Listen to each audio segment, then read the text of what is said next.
Hello and welcome to the Womxn Show. I'm Lenina Rassool, and today we are speaking about a brilliant campaign called 1000 GBV Portraits that is making gender-based violence and the warriors who survived them more visible. Now, just before COVID, a man named Morne van Oordt launched a campaign called 1000 GBV Portraits. He is a photographer and the director of ASIC Media, and he wanted to see how he could use media to make gender-based violence more visible. What was born was a campaign where he took the portraits of women who had survived gender-based violence and then posted that on social media alongside some of their stories. After the break, we're going to be speaking to Morne in studio, but before that, let's go and have a look at a short video about how to raise emotionally strong men and boys.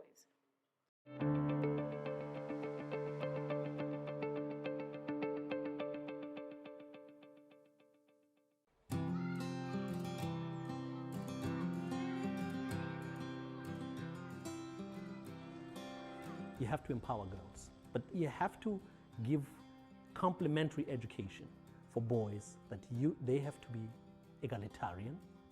You have to nurture this. You have to talk to them all the time that of course girls can do this. You have to make movies that show that girls can do anything boys. They can drive trucks, they can be superheroes, including that of course you can marry Joe or Jack. You're teaching them about sexuality. This kind of work is important because masculinities is more rigid than femininities. So we allow girls a little more space to play with their identities. Boys, a lot more rigid as soon as they get to a certain age, that they can't wear certain things, they can't be pushing prams, but we allow girls to play with trucks. So you have to have this complementary work about patriarchy and about attitudes around equality for boys, girls, and other genders. We talk about gender a lot, even with my son. He plays with dolls. They would tease him and say, "Hey, why are you playing with this? Why are you wearing this? Why are you wearing a skirt today?" I said, "There's nothing wrong. If he wants to play with girls, if he wants to put on a weave, it's okay. It suits him. And if we go to the shop, if he says, 'I want you to buy a doll for me,' the Barbie doll with high heels, I do that."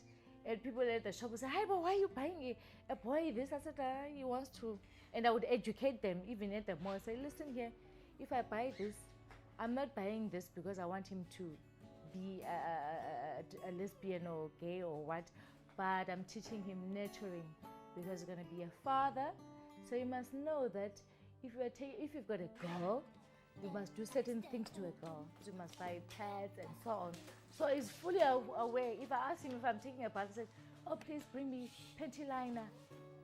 He will know what a panty liner is. Even all of them, they know, because that's how I am. I'm open. That's the kind of relationship we have. You have to think very hard about the work that you need to put in raising kind, generous, happy, egalitarian boy. Actually, this is a lot of work, a lot of invisible work.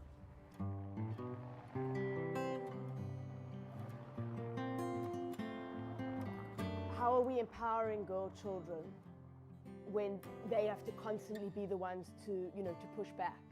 And so you've got to get men, male identifying people, masculinities, to recognize how they will benefit from an egalitarian society, that they can have more engaged relationships with other men, more engaged relationships with their intimate partners, more engaged relationships, with their children.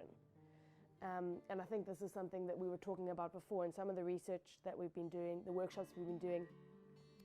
There was a little boy who was playing with a shoe, and he was tying it on his back, and he was putting it to sleep, and all that kind of thing. And so our colleagues in the workshop raised the issue of whether he could have a doll. And that, that's just gone one step too feminine. But then we're surprised when young men grow up to become completely disengaged and unable to care and empathize and, look after children. The work of raising girls who are amazing, who are awesome, is a constant.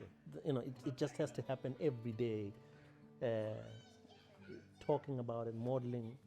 But then if the neighbor doesn't raise boys to be like that, you have a problem. You really have a problem because the violence is going to be there. The inequality, they just pushing back that no, you think you're awesome, but I'm going to show you're not awesome.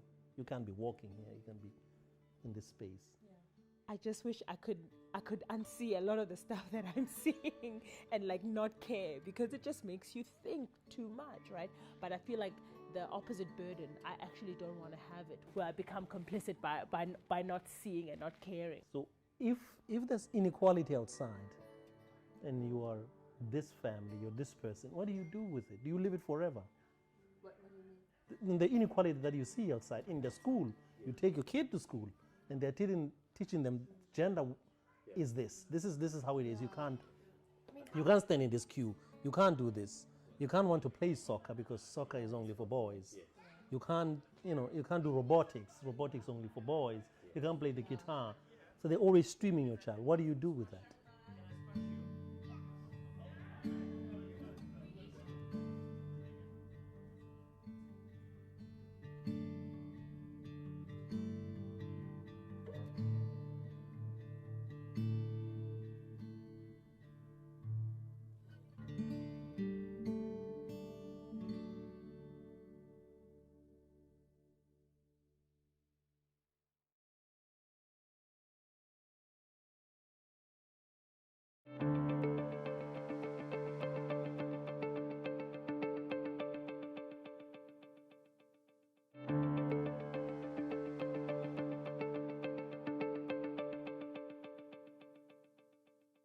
Welcome back. You're still watching The Womxn Show, and we are in studio with Morne van Oordt, who is the director, is it, of ASIC Media, and has started a campaign called 1000 GBV Portraits. Morne, welcome. And Thanks so much, Lena. Thanks for having me, and good day to the viewers as well. I'm so excited to have you here because, I mean, the campaign itself is wonderful. It's doing portraits of women who have survived gender-based violence, but also you're a male and you're doing this campaign, and we know that GBV work often is done by lots of women. So I want you to start and come in with, tell us about the campaign, what is it and what led to it? Okay, so let me start rather from what led to it. So my late elder sister was a victim of gender-based violence, and she was raped by her employer, and there was a child involved, and so that's, but we, and as normal in our families, it get hidden. And only after death, when she was late, I found out. So obviously, because I'm an avid photographer, I started, before COVID, I started the 1000 GBV portraits. Initially, I wanted to target 1000 women to actually capture 1000, but it became impractical in terms of time frames. So then I decided, let's do 100 women in black and white portraits, but 10 images of that 100. And then that gives you 1000 portraits. So every warrior, as these women would like to be known, are captured. Obviously, I do more than 10 shots for editing purposes as well. And then 10 shots get released either via our Instagram page and social media pages. So that's how it started, or that's the motive behind it. Not only to highlight in honor of my late sister, but to every warrior that's out there fighting, and to every victim of gender-based violence and femicide. So let's not just look at gender-based violence, because it's just the last 2 days we've just had news of a magistrate and another 17-year-old being killed. So that's the purpose, to highlight and to actually speak to the perpetrator. One of our slogans is let the images speak. Yeah. So our images, our black and white images, will speak to the perpetrator. Thank you, Morne. I mean, I'm so sorry to hear about your sister. And what I find interesting, you know, is that the scenario for you was that it was hidden. It's that I'm sure at this point we think afterwards when we find out something, it's like, how could I not know? Yes. How could I look at this person and not know? And this is the language of gender-based violence. We didn't know. Absolutely. Right? And so was there something around that made you want to then go, like, do these images, make it visible? What is the link to visibility? The link to visibility is exactly to highlight the issue of gender-based violence and femicide, because it's an under the carpet issue. So the images need to speak not only to the perpetrator rearing consciousness about this massive problem we're having, but also to encourage those women that are sitting there in silence or battling this battles on their own, these wars on their own, to actually come forward and speak. If they see one woman speak, then hopefully they get encouraged by these images or through these images to come out and also speak up and say, I take a stand against gender-based violence and femicide. So that's the crux motive of the campaign. Morne, so I really have been on the show because it's the Woman Show, although we have had. I'm so honored to be here. We're glad to have you. And so I want to move into a conversation and start, like, as a male living in South Africa, which is one of the most violent societies in the world. It's some of the highest rates of gender-based violence. I want to ask, what are your thoughts on gender-based violence? But also, given what you've just told us, given that your late sister's experience was a catalyst for you to sort of do something greater. I'm not saying you weren't doing anything before, but it moved you into something bigger. What are your thoughts on gender-based violence? And after this experience, after learning about your late sister's experience, what changed also in the thinking? Look, I've always been an activist, even in the previous dispensation. So it comes from, I've always dealt with women activists back in the day. People who are very firm, very staunch, very loyal to a cause. So my sister was like that as well. Very staunch, very supportive of the democratic movement back in the day. So I come from that history, and after 1994, obviously, everybody went their own ways. Some went into politics, others went to private companies, some work, some studied. So after I started this company, ASIC Media, I decided I'm totally inactive on the social scene, on any cause. And my company can do something, being a media company, can actually contribute to highlighting the plague of gender-based violence and femicide. So that's the context of that. And so tell us, how does the campaign work? So you get female survivors or warriors, as you've called them, and what happens? Okay, so initially, when I started the campaign, there's a lot of inboxing happened, and it's a weird scenario where people think, who's the stranger inboxing me? But I've got a standard template sending out to women, say, this is what the campaign is about. If you are interested, please inbox me on WhatsApp, my email, or one of the social media platforms. And I started with friends that I knew, and that was the easiest to do. And once others saw, but hey, I saw your pictures on Facebook, how do I become part of it? So it's a word of mouth campaign, a referral basis. So once the warriors agree to it, we put a group of 10 together as a set of warriors and create a WhatsApp group so they can start communicating from the outset as women with the same vision, the same fighting the same cause, the same pandemic, as we would like to call it.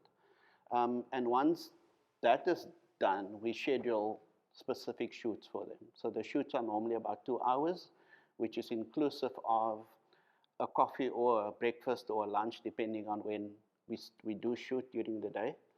And then just a discussion. I brief them on what the shoot is about. A lot of them are very uncomfortable initially, saying, I'm not a model. I said, don't worry, relax, and we'll get through it. And once the coffee is there, they start chatting. And the reason why we do it in a 2-hour basis, it's not there just to capture any shots. It's there to be specific. And there are 2 shots that we have for all of the warriors. You'll probably saw the handout. One is, the hand is very clear to show the fingerprint of the warrior to say, I am a woman, I'm a human being, there's my fingerprint. And then the other one, the hand is blurred out, and the face it's the same, but just a contrast of it. I'm the woman, but I'm still telling you to keep your distance. So those are the 2 compulsory images that I normally do in the shoot. The others is up to the warrior to decide whichever pose they want, whatever they're comfortable with. So it lasts for 2 hours, and then I normally would then go back and have a review of the shots. We delete what we don't like. There's always shots that's either the eyes are just closed or doesn't look right. I'll delete that immediately, and then the images that are left are then go through a quick edit and then sort it and then finer edits, and so we go on until I've got 15 approved images from my view that either works from a photography perspective or for the project or for the campaign. And then we would send that to the warrior via email, and they would then approve to say these are the 10 images, including the 2 hand shots, to say these are the images that needs to be released. They would then write a message, whatever it might be, in terms of in support of the campaign, and they would then send that back to me, and I would post it either on our 1000 GBV Portraits Facebook page and Instagram page. So for now, it's only the first phase of it is only for the social media side. So that's basically how the campaign works. Oh, and once the 10 is done, we normally have a get-together for the 10 warriors where each one gets a shirt like this. Yeah. They get a goodie bag, and that's just from ASIC Media to say thank you for your time, thank you for your effort, thank you for coming forward and supporting the campaign.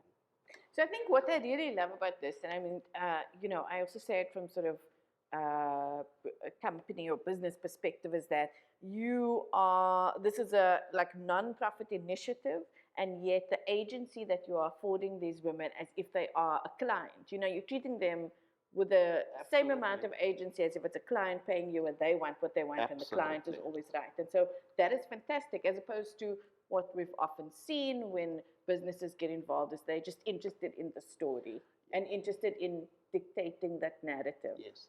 Look, we're a formal business and we do our business on the side with corporates and other entities.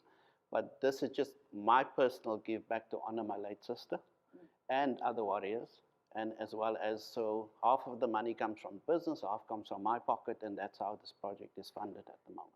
I want to ask you, I just want to go back to that agency, because that's a very important, you know, even within the GBV organizations that assist women with, let's say, reporting gender-based violence, or whether they are going to file for protection order, or whether they are going to leave. You know, the topic of agency is so controversial, and it comes in where they say victims of gender-based violence or survivors should not be dictated to, even if they are making a decision to stay with the perpetrator because they are the experts in their own lives. And you do have a history of activism. So I just wanted to ask you, you know, underlying this process where you place them at the center of their own story, you know, how important, you know, where did the agency, the idea to give them all of this agency come from? And also, why is it important? I'm asking from a media perspective. Yes. I'm asking if you can speak to other people who work with survivors or victims of warriors. Yeah. Why is it important to place the warrior, the survivor, at the center of their own story? Because our society hides these images, these true life experiences of these warriors are hidden.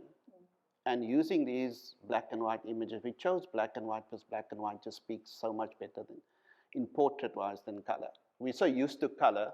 If you go to, for example, the past weekend, there was Rugby World Cup. If you're going to ask that audience, name me 5 sponsors of that event, you wouldn't even know that. But if you saw a black and white image with a certain quotation at the bottom, that would have struck you much better in that instance.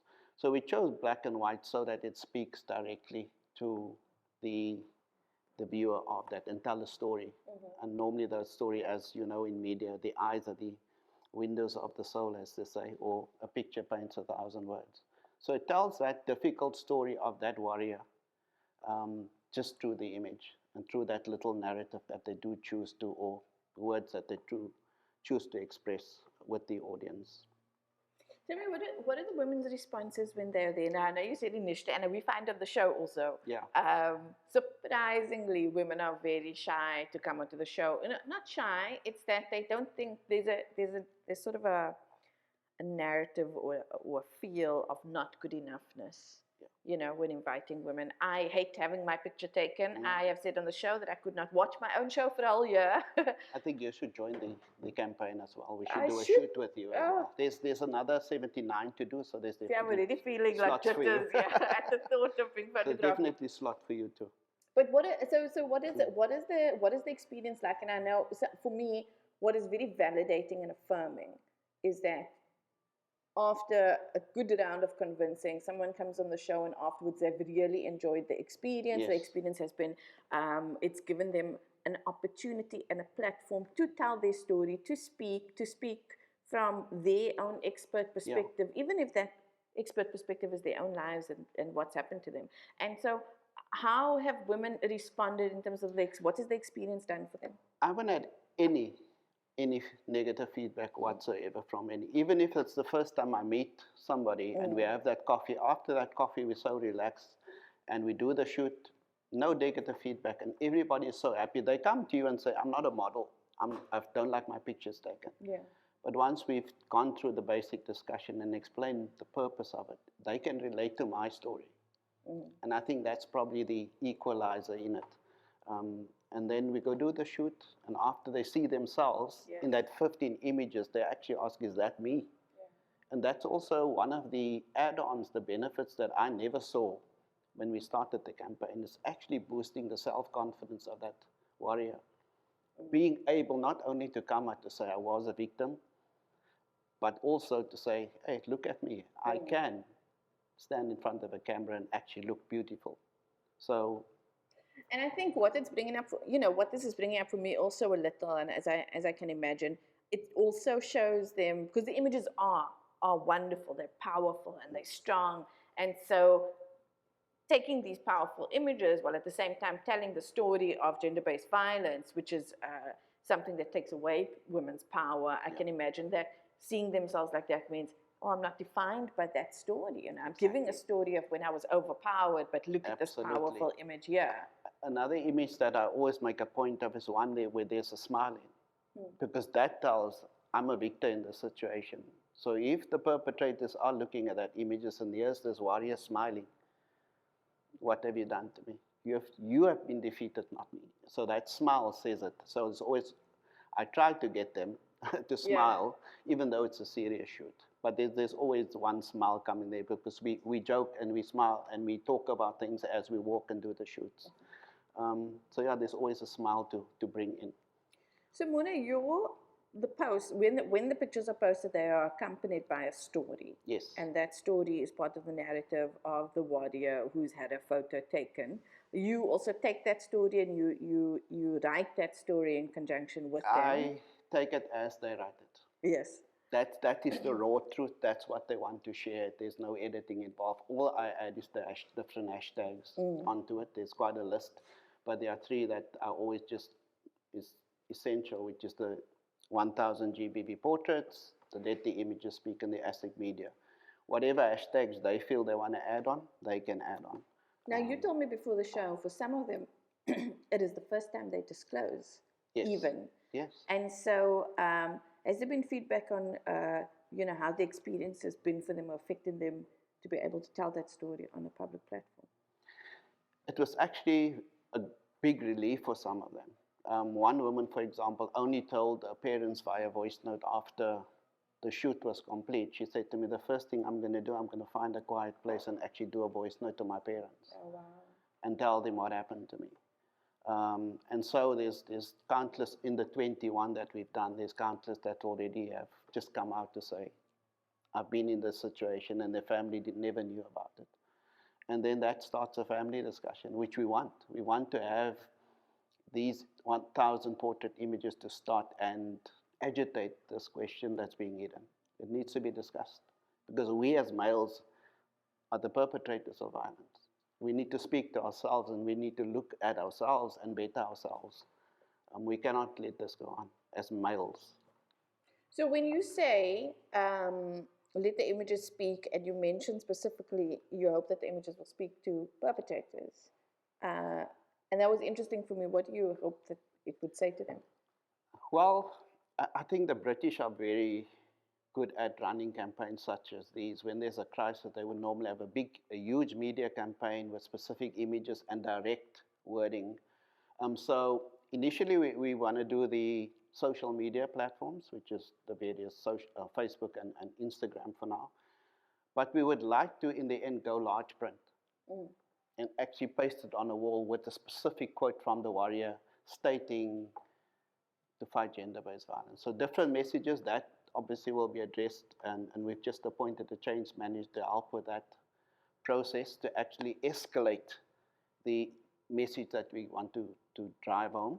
And so, yeah, in the end, we want to go large print and not just stay with social media. So whether it's billboards, whether it's in a mall, whether it's exhibitions, that's the other secondary goal, and get the message out there. And so breaking the silence, but also just making this issue visible, having people see it possible. wherever they go. And also, I'll just say, it's ordinary women. Yes. It's our sisters. Absolutely. It is the lady next door. It is, just It framing can be the them CEO, it can be the MD of a company, it can be the sweeper in the street.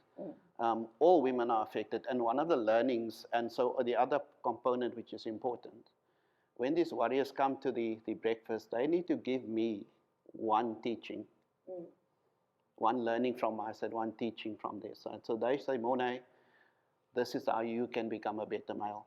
Or if you focus on this or on that, Oh, wow. then that's my personal learning that I take away from that session. So in the end, I should have 100 learnings, teachings from them, and hopefully I become a better human being after that. Work in progress. I really, really, really like that. We need to take a short break quickly, but we are going to continue this discussion after the break.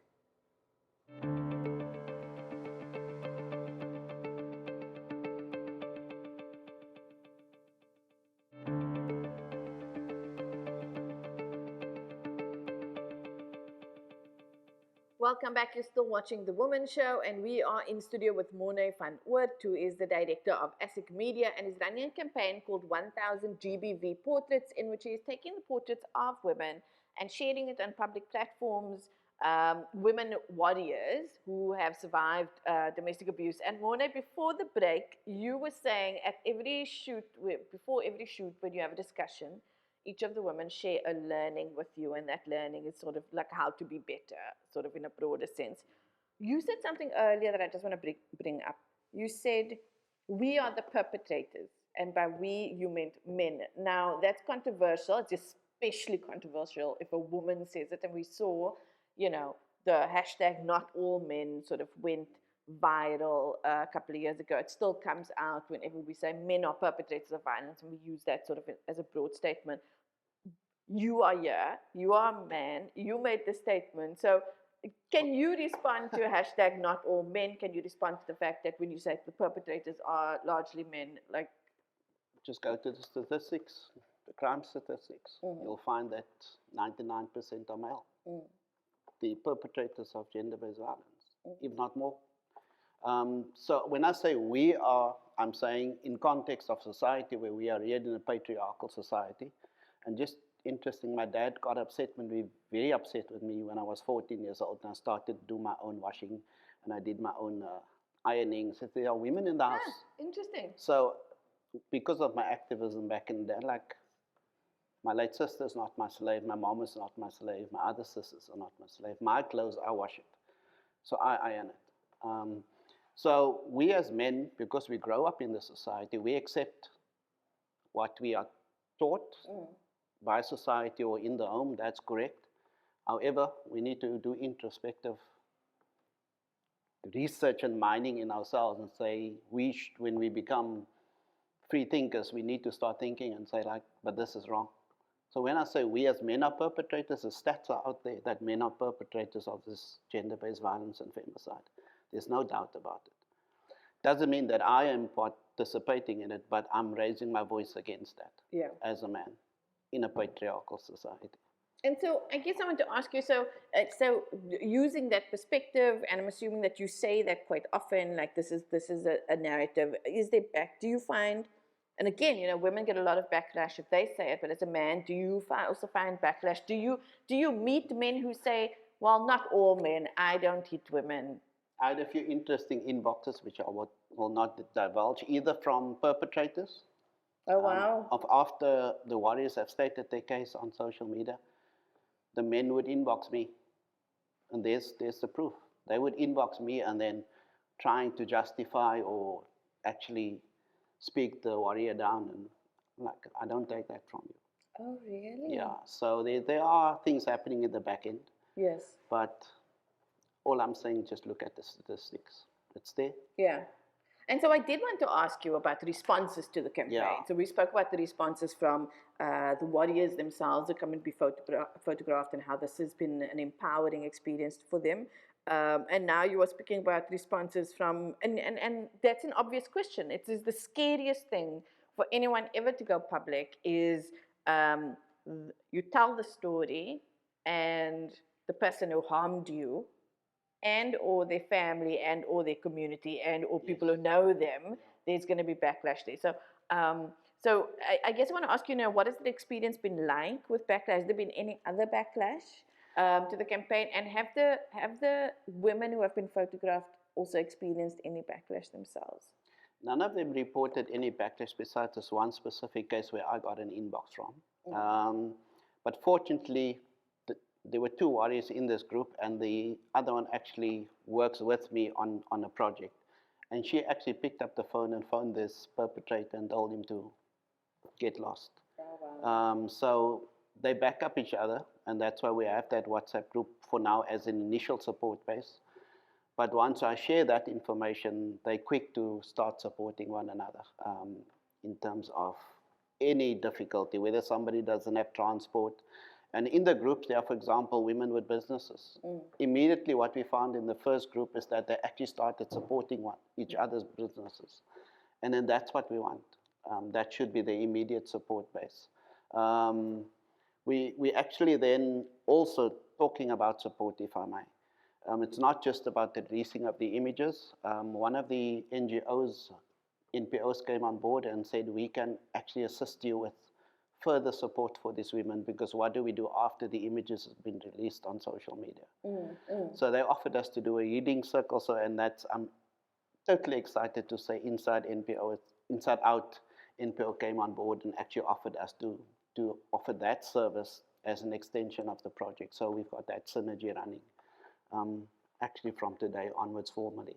I mean, that's absolutely fantastic. I want to also ask you, listening to all of these stories of women experiencing gender-based violence, largely at the hands of men, has it changed you at all? And has it? I mean, you're quite interesting because you're saying, at 14, I bucked the trend and I started doing my own washing and all of these things because, I don't believe that these roles are assigned to a specific gender. Yeah. So even then, and so, the other topic that people talk about is meta-masculinity. And so, are there any shifts that happened around men and masculinity after listening or through listening to all of these stories?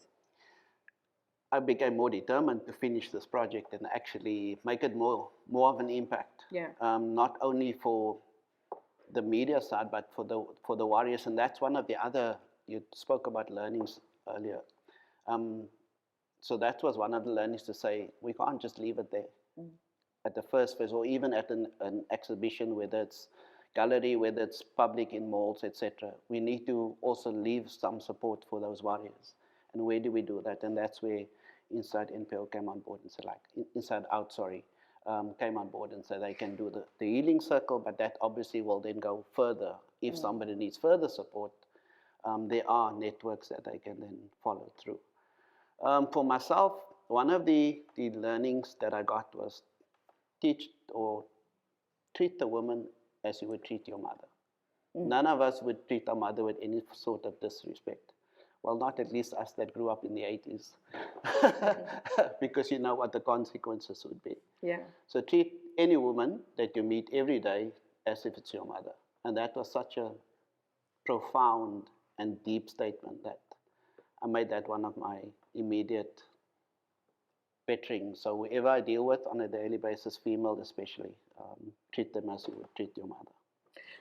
Morne, you said earlier about learned behaviors, right? And we have to disrupt these learned behaviors. And one of the behaviors that you were specifically speaking about was care work, was washing of clothes, and all of those things need to be disrupted.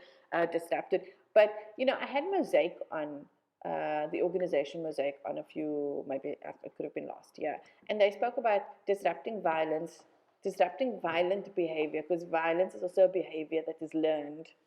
And we know that speaks to cycles of abuse. Yeah. And so, when you say, and I love that, treat the woman as you would treat your mother. But actually, you know, we've seen in the communities that we grow up in, as men get older, as boys get older. I mean, we could argue as children get older, they push boundaries. You know, there's a lot of narrative now, but the way that we were raised before to not speak up or speak back or so forth, and so anything is almost construed. And about our histories of violence also of children, of corporal punishment gone too far, hidings, particularly violent hidings, and so all of these things are sort of carried over. And so one of the things Mosaic said that was really interesting to me is that men use violent behavior, one, because it's a learned behavior, because violence is normalized, right? And the other thing is also that they don't know any other way to solve the problem. So if there's a fight, you know, and I speak from my own, you know, experience also, there was domestic violence in my past between my parents. If there's a fight, and the fight could be about anything, whether the woman was not supposed to go somewhere that he thought she wasn't supposed to go or whatever, there's a fight, and eventually that escalates, and eventually that becomes violent. And the violence is supposed to address the issue, right? So I wanted to ask you then, as a male perspective, and I'm assuming because of the work that you do and that you're speaking up against gender-based violence, that you don't believe in violent behavior or violence as a way to solve a problem. Absolutely not. If you were speaking to the men out there who, let's say, the only way they've learned to solve problems is to use violence. That's what they saw their fathers using. You know, they believe that, you know, women must listen or be submissive at all. They believe in the gender roles. Some women, a lot of women believe in the gender roles as well. But if they are out there and they're thinking, well, you know, this is the only way I know how to address this issue. Yeah. And I'll take it back to myself because I've got the freedom of speech to speak about myself. So what I've said right at the beginning of the campaign, when I restarted, because remember I started before COVID hit and we had to stop, and so I restarted the full campaign again. The one thing that I acknowledged right from the start, I had to acknowledge it, is that there's a lot of learnings that I need to do. I need to teach myself certain skill sets, or enhance it or deepen it. And I've joined what's called a men's circle. And this is run by Inside Out NPO. They actually do it once a month here in Salt River at a bookstore, Surplus Books. And you go there and you share whatever the topic is, and you have debates and discussion. You learn how to verbalize and deal with certain issues that you might have had or having at the moment. So I think males, we need to find ways to deal with the situation other than violence. And if we lack the skill set, we need to be mature enough to say, I lack that skill set. I need to find out. And so by skill set, you mean just like basic communication skills or dealing with emotions? One wrong word can lead to either an escalation or de-escalation of a situation. So if semantics is what we lack, then we need to increase our vocabulary, right? And have a more peaceful vocabulary, because just what we are saying can either escalate or de-escalate the situation. And so do you think, I mean, again, you know, it came up, so we're speaking about roles, and so we're deviating here from 1,000, you know. 100%. It's still part of the campaign. GBV Portraits, but I'm just so excited to have like a male voice in studio, being able to ask these questions, and I'm cognizant of the fact that there are a lot of males out there who possibly have these same questions or experiencing these things, you know. And so I wanted to say, you know, the other thing is also when we think about men and emotions. So we've spoken about roles, about stereotypes in terms of men and women and gender. We've spoken about, you know, violence as a behavior to address, to solve a problem, essentially. And we never phrase it that way, but really that's what it is. You know, let's solve this problem, and it's not being solved, and it resorts to violence. And then men and emotions, because we can say it until we're blue in the face. You know, I have brothers. Men are still uncomfortable expressing emotion. And I had the Men's Cafe on the show, and I'll never forget, my learning I took away from that show was one of the men said, crying is the opposite of laughing. We should be able to burst into tears as easily as we should be able to burst into laughter. But we don't. Even women don't, you know. But even that is learned behavior. Yes. That's conditioning happening over years and years in family circles, in friend circles. Yeah. If we stand at the braai as males, you're not going to be emotional about things. And that's one of the other points. Hopefully this whole campaign starts and generate discussions where males gather. Did you Yes. see that campaign? Did you see that? And instead of staying silent when a friend even makes a derogatory comment towards a woman or about his spouse or his girlfriend or whoever, that they actually start speaking up. And if we can get that rolling, I think we're starting to get on the right track. And so let's look at, and so that speaks a lot to, you know, we chatted about before the show Jackson Katz, Yes. who is an American author. He did a TED talk saying violence against women is a men's problem.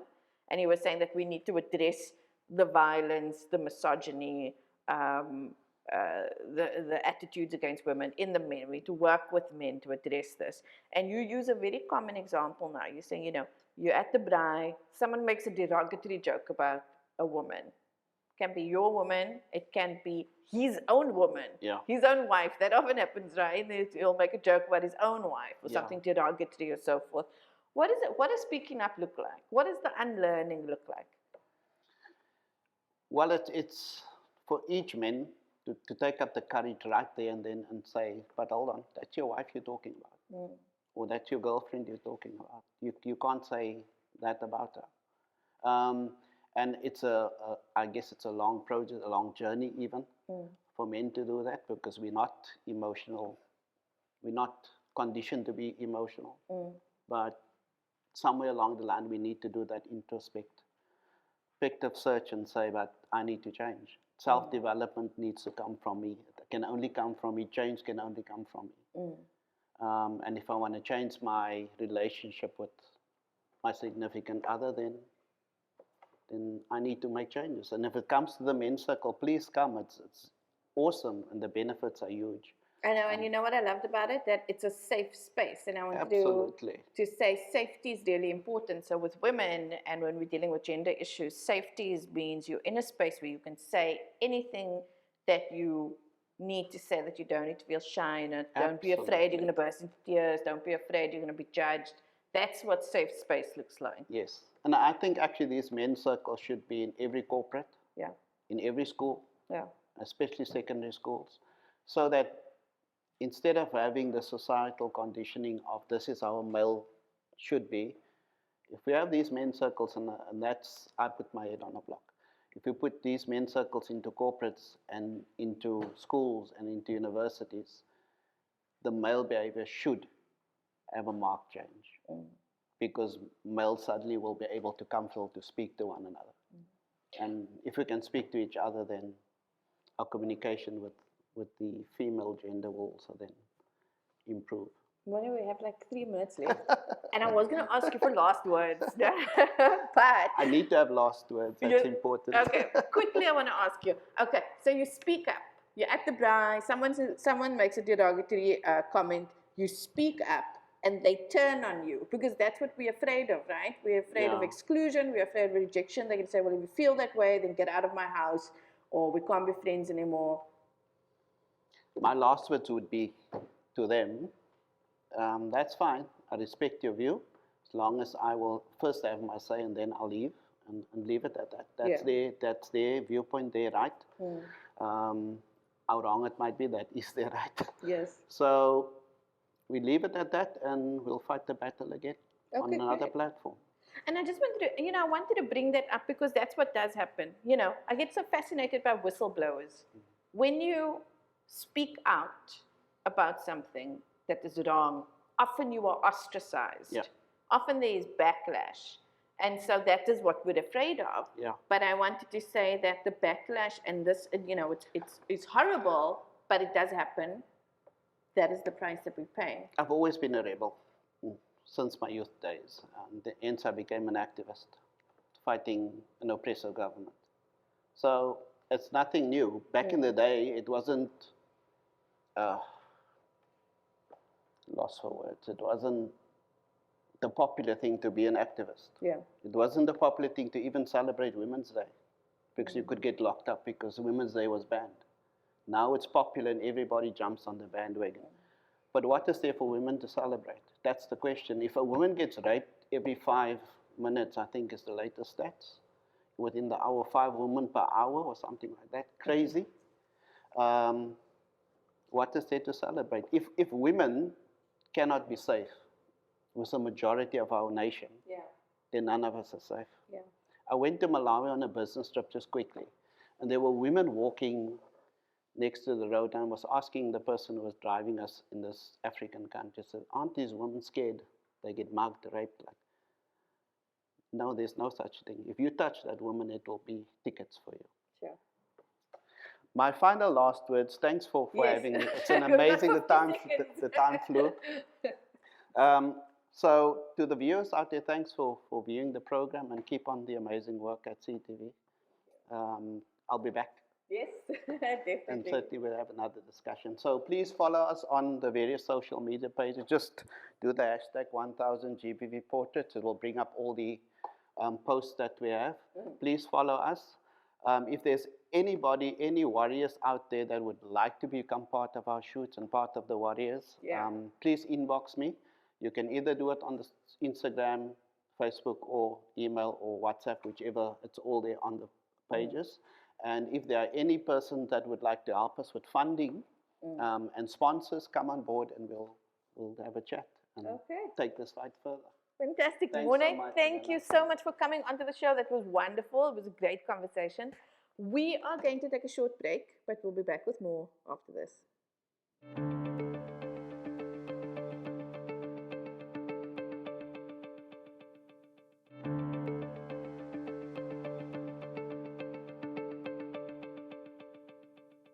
Welcome back. You're still watching The Womxn Show, and we have been speaking to Morne van Oordt about his campaign 1000 GBV Portraits.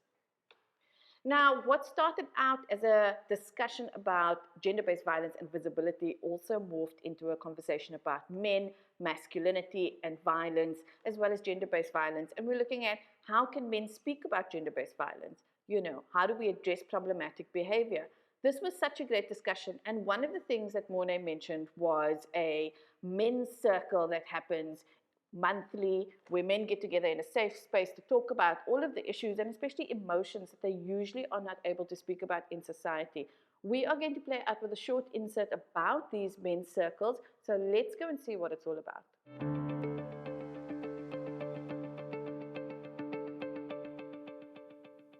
The Men's Cafe started earlier this year in partnership with Surplus Book Exchange, an Institute for African Alternatives.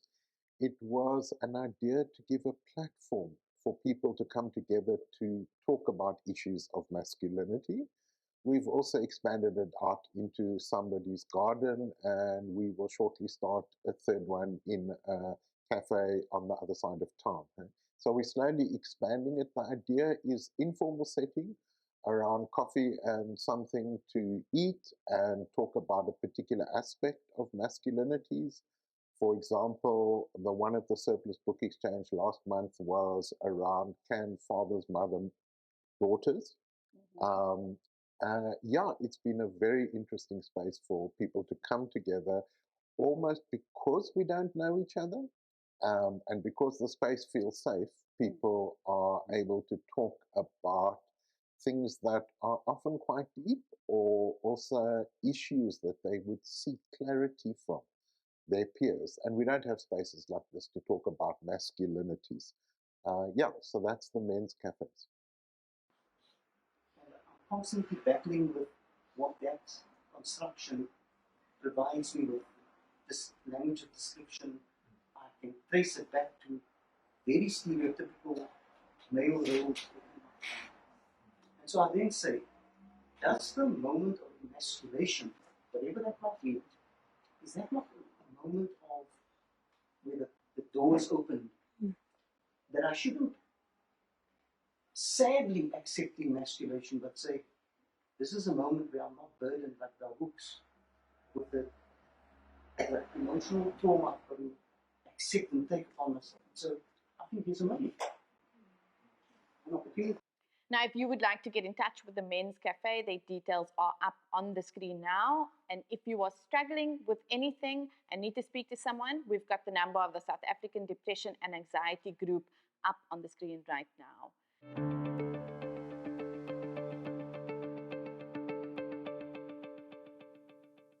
And that brings us to the end of the show. Now, we have had a great discussion about gender-based violence and visibility and men and masculinity. And as Morne said, if you feel there's nothing else you can do, the one thing you do have is your voice, and the one thing you can do is speak up if you hear anything like derogatory jokes about women or anything that could be construed as violence.